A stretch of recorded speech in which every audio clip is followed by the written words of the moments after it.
something that separates struggling business owners from those who hit the $1 million mark. And the word is courage. That bold CEO level courage it takes to scale beyond what feels comfortable.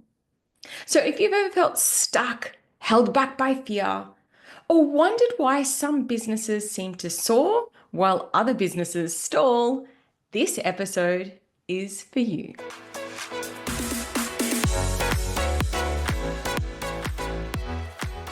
Before we dive into the episode, I just want to issue a big apology that a podcast episode wasn't released last week. I usually have a couple of episodes up my sleeve, but with the launch going on, I've been doing my business breakthrough roadshow. I didn't have any spare episodes recorded. And my home at the Gold Coast in Southeast Queensland, Australia, got hit by a freak cyclone last week. We first heard about it on the news saying there was potentially a cyclone on the way. And anyone who's in this region will know it seemed to drag on and on. The cyclone was stalling, and then eventually it did hit. As you may know, if you're a regular listener of the podcast, I live on a canal, which means that I'm on waterfront. So after the cyclone had passed, we then entered a flood risk as a result of all of the rain. And my husband is overseas at the moment at a conference. So it's been a very full-on week. Thankfully, my family and our home is safe. Unfortunately, a lot of other people haven't been so blessed. And I know that in my local area, there are still people without internet, without power. And not too far from where I live, there are people whose homes have been flooded and lost. So I am counting myself very fortunate, but also it has been a real, I'm going to be honest, a real inconvenience and quite a stressful time. So if you're affected as well, my heart goes out to you, and apologies as a listener of the podcast that an episode didn't come out last week. Having that context of what's been going on behind the scenes for me over this past week is also proving to be very relevant. And this episode is so fitting, particularly in the context of these current circumstances, because being brave isn't just about what you do when everything is going peachy. It's not about that you never go through hard times. It's not about that you keep on fighting no matter how you're feeling internally. Courage is about being able to continue on after you've navigated through the challenging times. How you then step back into your inner power. So, courage isn't always about just being brave, regardless of what's going on. It's not that you don't feel scared, you will. And it doesn't mean that you are perfect or that you don't fall apart sometimes. Courage is the ability to keep doing things even when you've been scared, even when you've been burnt, even if you don't know how things are going to turn out. And in a business context, there are some big things that hold people back from that next level of growth, from creating those $100,000 months. The first one is a fear of investing. Like, what if I spend the money? What if I invest in my business, in myself, and it doesn't work? I might have a fear of not being liked. What if I put my prices up and my clients get cranky at me? What if I have a difficult conversation with a team member and they don't think I'm an awesome boss anymore? Another one is a fear of being visible. What if people judge me? What if you post that controversial social media post? Another one might be a fear of failing. What if I do the things and it doesn't work out?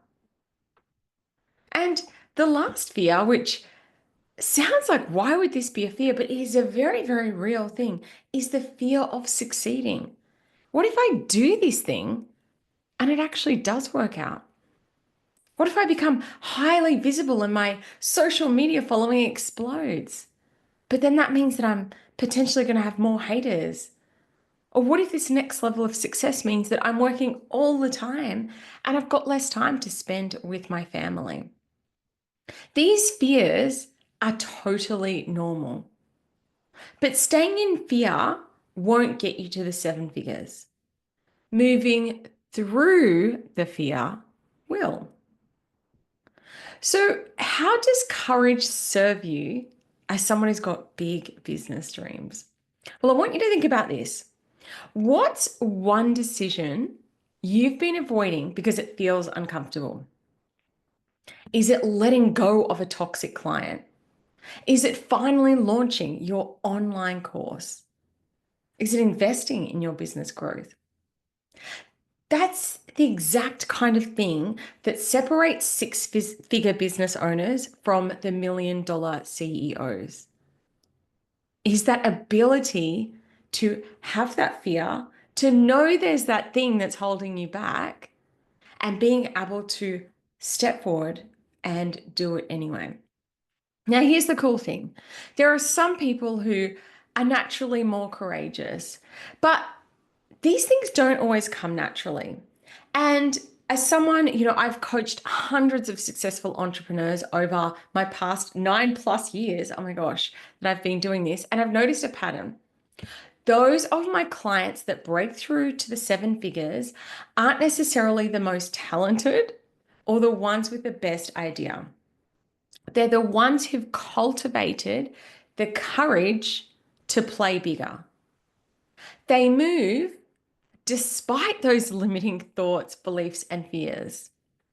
So here's the things that I've noticed that they do. Number one, they make fast, bold decisions. They don't spend months agonizing over things. They make decisions even if they don't have all the answers. They trust themselves. They make a call. And even if things don't work out, they just adjust as needed. For example, I had a client of mine who spent 6 months debating whether to hire a team member. She was like, oh my gosh, this is a big investment. I don't know if I'm ready, all of the things. And when she finally did it, her revenue doubled within 3 months. This is the power of taking big, bold action. And yes, sometimes it doesn't work out, but at least you're learning and moving forward. The next thing I've noticed about seven-figure CEOs, they normalize fear as part of the journey. They're just like, yes, I'm going to feel scared when I go to make a big decision. I don't know if things are going to work out. But they don't wait for the fear to disappear. They just move forward with it anyway. They make decisions when scared. I know the first time I invested in a high ticket coach, I nearly vomited hitting the pay now button. But that decision changed the entire trajectory of my business. Another big thing that I've noticed about those CEOs who move with courage is they surround themselves with big thinkers. If you're always the biggest, most expanded person in the room, you're in the wrong room. And this is why masterminds, working with a mentor is so powerful, because you get into spaces where million-dollar conversations are happening and you start to normalize, okay, let's do something big, bold, and brave. And the last thing that seven-figure CEOs have is the ability to hold the vision even when things get tough. It's easy to look at that perfect person on Instagram and think nothing ever goes wrong for them. I promise you this, everyone goes through challenging times. It's not that things aren't getting tough for them. They will have really challenging times in their business, perhaps behind the scenes. But what they do is they keep moving forward. They have the vision for what they want to create, and they keep moving forward even when things get tough. So, how can you start to cultivate your seven-figure CEO courage? Here's 3 powerful shifts that will help you. Number 1, reframe from faith to fear. It's natural for our brains to have a negative bias. So perhaps when you're looking at making a big, bold decision, you're like, what if this goes wrong? How can you reframe that and start to ask, what if this goes right? Your business will only grow as big as your belief in yourself. The next thing, take action before you are ready. Most successful business owners don't wait until all the ducks are lined up in a perfect little row before they make their big moves. They just do it anyway because the confidence comes through taking action, not before. An example of this is my roadshow. I came up with this concept and I didn't have it all planned out, but I just took action and made it happen. And it's been an absolute game changer in terms of visibility, in terms of attracting newer clients. Taking the big, bold action, you don't need to wait until everything is perfect. You just take action ASAP. And the last thing, I mentioned this earlier, surround yourself with people doing big things. Courage is courageous, and who you hang around matters. When you're in a room full of people who are chasing big dreams, you are going to start to think and therefore act differently. Now, I do just want to segue a little bit because if you are ready to step into your seven-figure CEO self, I want you to think about this. Who is guiding you and who is in your corner helping you to make bold, courageous moves?